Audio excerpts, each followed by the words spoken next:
Good afternoon, ladies and gentlemen, and welcome to the Innovation Revolution Kairos moment. Here today at the SA Innovation Summit, very much looking forward to the keynote conversation here today, but the bulk of the value about this keynote conversation will be in the Q&A.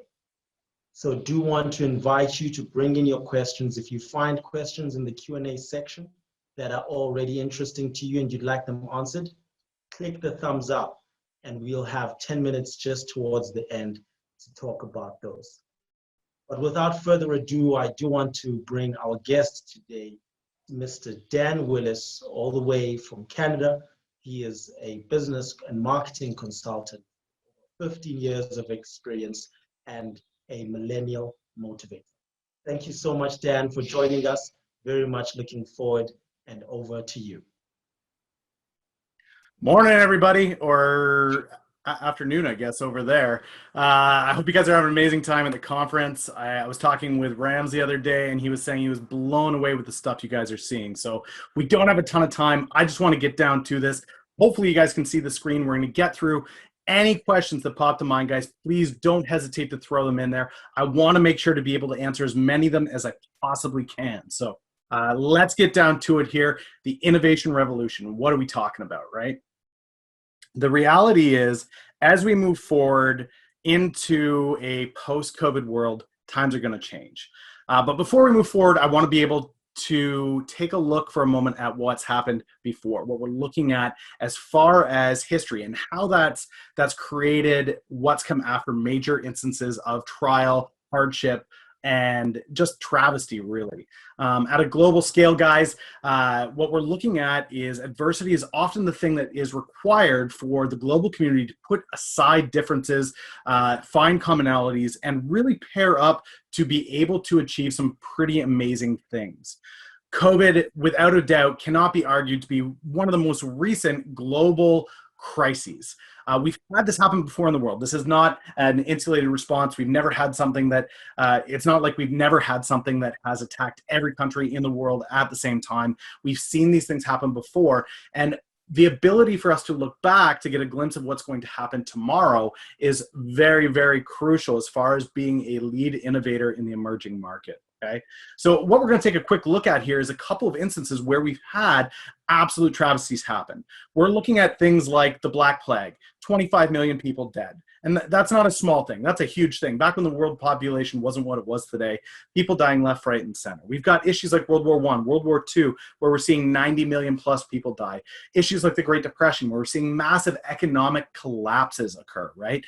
The entire global economy shaken to its core almost overnight. Now, what we're seeing today with COVID is very similar to a lot of these crises that we're looking at right here, where we are facing an issue that is economic, as governments shut down their economies in order to try to better deal with the plague.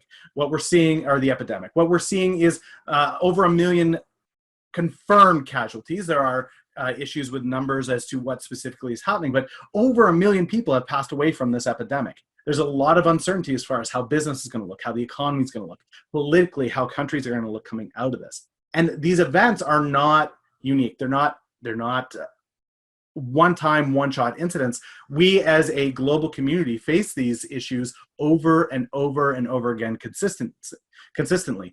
These negative events, though, while you look at them as they are, often bring up feelings of pessimism or diminished hope. The reality is what we see following these massive epidemics are some pretty amazing innovations and forward steps, guys. Immediately following the Black Death, the Black Plague, we see the Renaissance emerge, which was a massive global cultural, financial, political, and scientific shift. We saw forward movement in areas of astronomy, in areas of medicine, in areas of how politics should work, what a global economy would look at, banking. All kinds of things came out of this massive death in an earlier time. As we move forward in time into post-World War I, we see the Roaring '20s, where coming out of a massive crisis where people are locked in, the need and desire for a change in how the cultural norms are going to be applied, how we are going to innovate as a society to create new measures so that what we just went through doesn't occur again. We see economies really flourish out of this, and we see new opportunity come from that. World War II, well, it was an absolute travesty. The push to create weaponry that was devastating to life all over the world actually also gave us the ability to do things like travel to space. We would not have a lunar program or a Mars program today were it not for the work that was done on the Manhattan Project. We would not have the medical progress that we had today in dealing with things like cancer, with radiation and chemotherapy, if it weren't for the forward steps that were made through World War II. Here we are with COVID, guys. The numbers are crazy right now. We are looking at over 1 million deaths. We are looking at a massive increase. We are not seeing any slow in this. And right now, a lot of people are fixated at here in the moment. As we were at the summit, looking for how we can become great innovators, and not just local innovators, not just innovators for our country, so South Africa, Canada. We're not looking for that anymore. What we're looking for is a global solution. How do we become innovators that can interact to a larger community? How do we engage people and bring our ideas and bring our businesses into markets that otherwise might have seemed untouchable? Well, the reality is the global innovation in COVID and solving COVID has almost done this for us. Right now, I'm amazed that I can be here at home on the East Coast of Canada speaking to all of you guys there in South Africa, and it's seamless. 20, 30 years ago, this would have seemed impossible. Trying to do a transatlantic phone call as a conference presentation would have been an utter nightmare. But this is relatively seamless. You can see me, I can see you, we can have dialogue, we can have questions. This is not just insular to a conference, guys. This is how business is going to look moving forward. Right now, in North America, in Europe, in Africa, in Asia, this is how businesses are operating. We're no longer connecting via face-to-face as much as we are digitally connecting face-to-face. And herein lies the opportunity.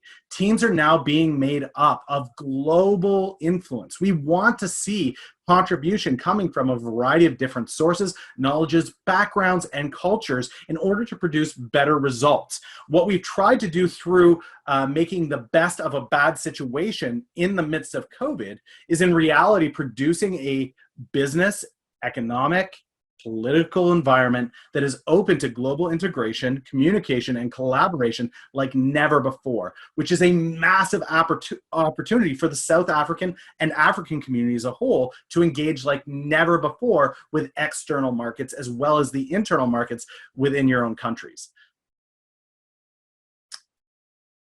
The future of industry, as far as COVID, post-COVID, is going to be, it's going to be international teams. And I'm seeing this already.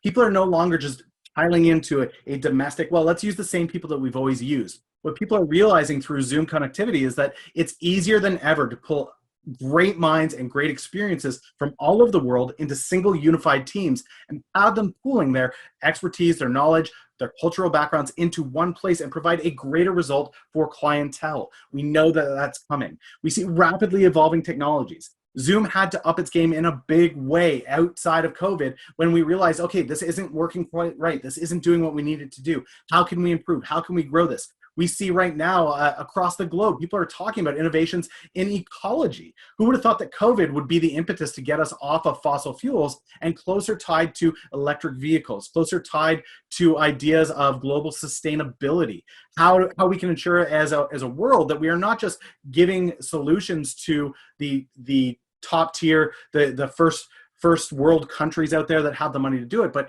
how can we actually create technologies that are going to expand rapidly and give equal opportunity globally? We see Elon Musk working on Starlink to provide global high-speed access to internet, which is going to revolutionize the market. Improve creativity. What's amazing to see is the level of collaboration with countries globally is giving people greater ideas than they've had before. We take a mix of society and the influences of pop culture in North America and pair that with what's going on in Asia and a little bit of what's going on in Europe. And it's producing a truly global feel to projects and identities that we haven't seen before. And the community, the consumers are reacting in a really positive way to something that feels new but familiar at the same time. Last but not least, the expanded horizons. Nobody is sure exactly what tomorrow is going to bring, but one thing that is pointedly clear as we move forward is that it's going to be those who innovate, those that are willing to be creative, embrace new ideas, embrace new technologies, work globally, work in collaboration with a variety of different experiences, backgrounds, and histories in order to produce new solutions and new offerings. Those are the people that are going to succeed moving forward.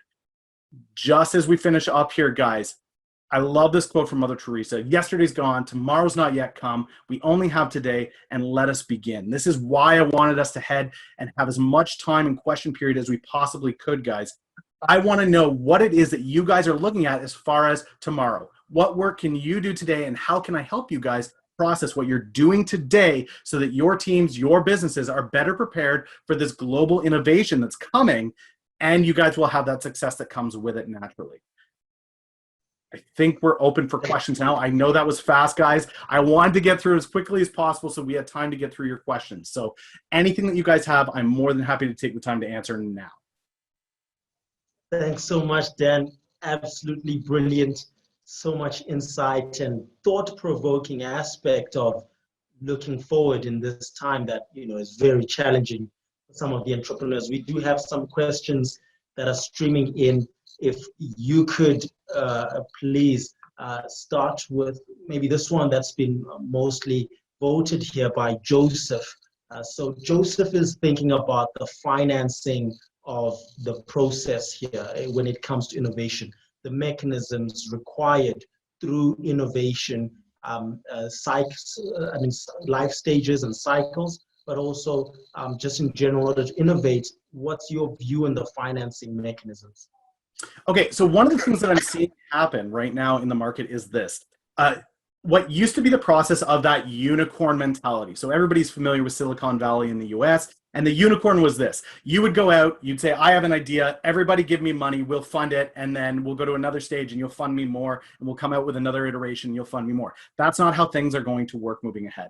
What's going to work moving ahead is this. You create the solution, and instead of you having to present that to angel investors, instead of you having to present that to localized money, what instead you're going to do is present a solution to a global market and say, who is on board with this? The tools now more than ever are there for you to do that through a variety of websites, YouTube streaming, live streaming like we're doing here, directly reaching out to corporate level financing through aspects like LinkedIn, WhatsApp. The ability for you to create the solution where your team is, whether you're using Zoom and you have an international team, whether you're right there in South Africa, it doesn't matter. What's really true as far as finding financing and going through the process now is create the solution. Bring that innovation, bring that dream that you have, that vision that you have into reality, and then present that reality as widely and as globally as you possibly can using social media tools like LinkedIn, like YouTube. Really, really use that to the best of your ability, showcasing the great team that you have and the great vision, product, or service that you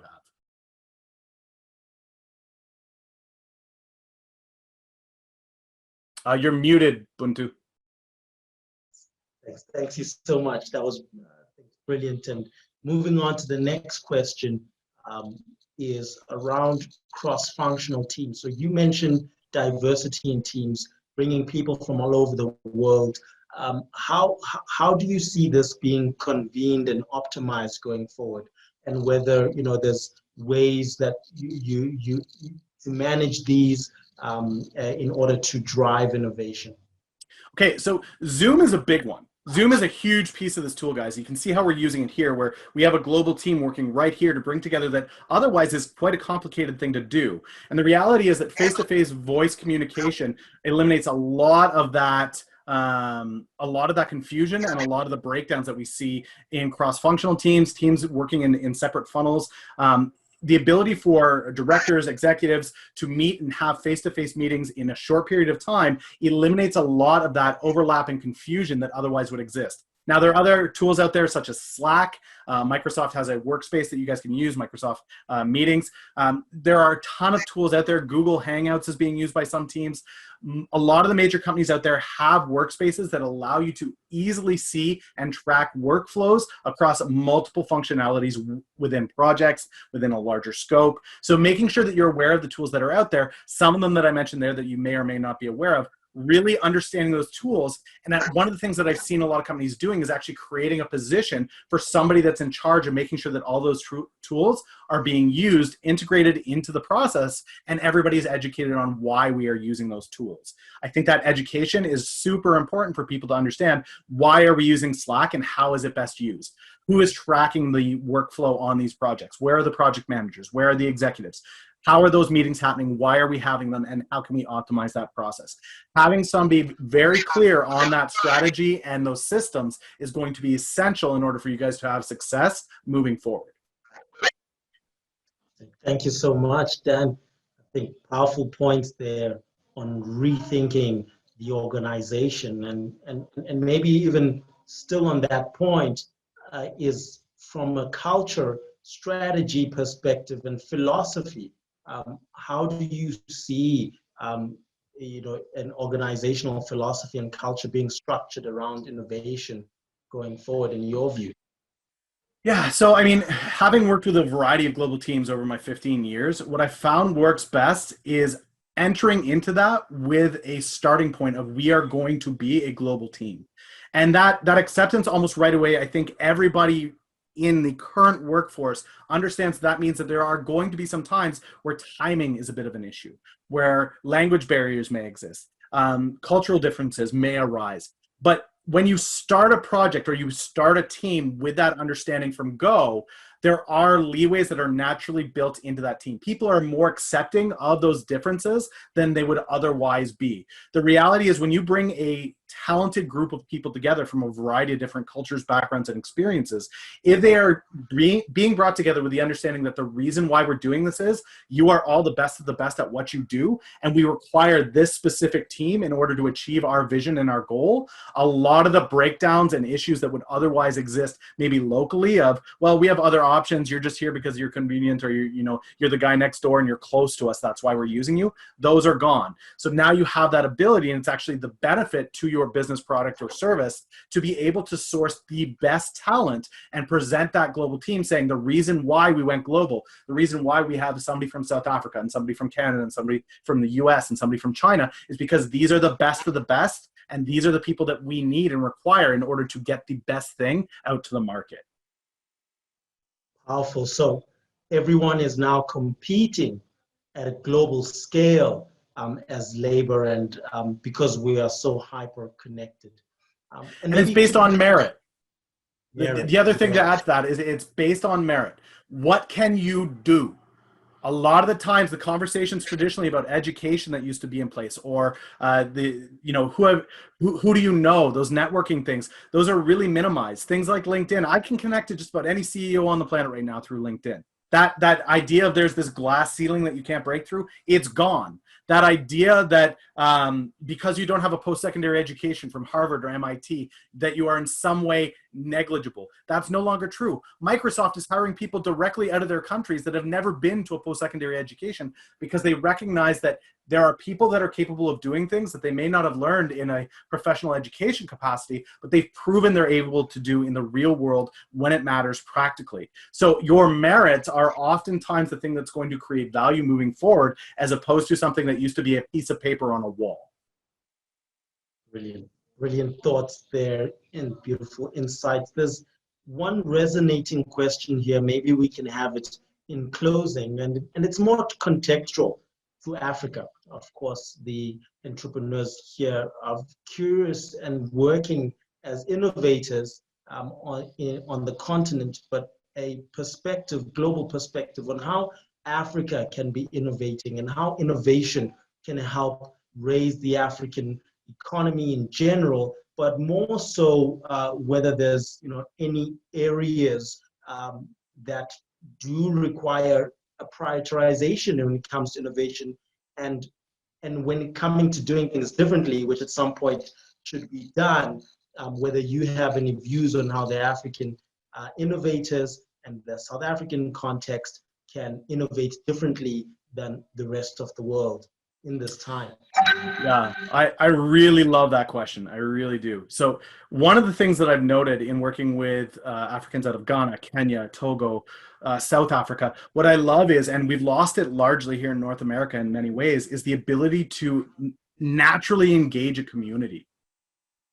When I'm working with Africans, and every country has its own unique culture and its own unique vibe to it, but the ability to actually understand that you are serving people, it's not just numbers on a board, it's not just spreadsheets and analytics and data, but it's about serving people in a community for a purpose. That's largely been lost, and we see North America making that transition forward and really coming back to that idea of who are the people that we serve and how do we serve them. I feel like Africa does a really amazing job of identifying that as a primary point of their businesses. We serve these people, and that's what we're doing. And the ability for you to showcase that in your presentations of, we recognize the global community, we understand who you are, and we are looking to serve your people, as opposed to, here's all of our data and our numbers. And people expect that you have the data and numbers. If you don't understand the people you're looking to serve and the community that you're trying to solve problems for, that's going to fall flat. I think that's a huge strength for Africa. Another one, the other two sectors that are really emerging, guys, and Africa are really early adopters in many cases in regards to this. Digital economy is a big one. We are very slow adopters to the idea of cryptocurrency here. While a lot of people use it as a trading tool, as an investment tool, it's not actively used so often here. But there are several struggling economies in Africa that have started to rapidly adopt cryptocurrency. And they're starting to incorporate that in their business and their strategy moving forward. That really puts Africa ahead of the game in many respects to some first world countries that are slow to adopt the idea of a cryptocurrency or a digital currency. So that puts you guys ahead, showing that you understand the global economy is evolving. We are not tied necessarily to a specific dollar or currency in our own nation. We can work globally with something like Bitcoin and make it a lot more seamless and a lot more standardized. That's to your advantage. The other thing that's coming out in a big way is environmental businesses in one aspect or another.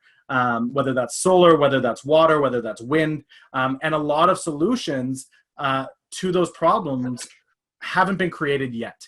They're still open to anybody. A lot of that technology is still emerging, and a place that has a very diverse ecosystem like Africa, from northern to southern Africa, whether we're talking about desert area, very arid, very, we've got ocean cities, we've got rainforests, you guys have all of that in a beautiful continent. I think your ability to address a global ecological solution is so much greater because of that diversity. And I would really encourage companies that are considering possibly moving into ecological solutions, whether that's electric, solar, wind, power, whatever that may be. I would really encourage you to take a step into the global stage, because everybody's looking for solutions in this, and your ability to showcase we understand all of the aspects of that spectrum is going to be a very big powerhouse for you guys. Powerful. Powerful. Thank you so much, Dan. Absolutely loved it. Inspirational indeed. That's all, unfortunately, we do have the time for today, but I do hope when you do get a chance, you can answer some of the other Q and A's in the section online. So thank you very much again, and thank you to all the attendees. Please enjoy the rest of your day. Have a great day, guys. Thank you so much.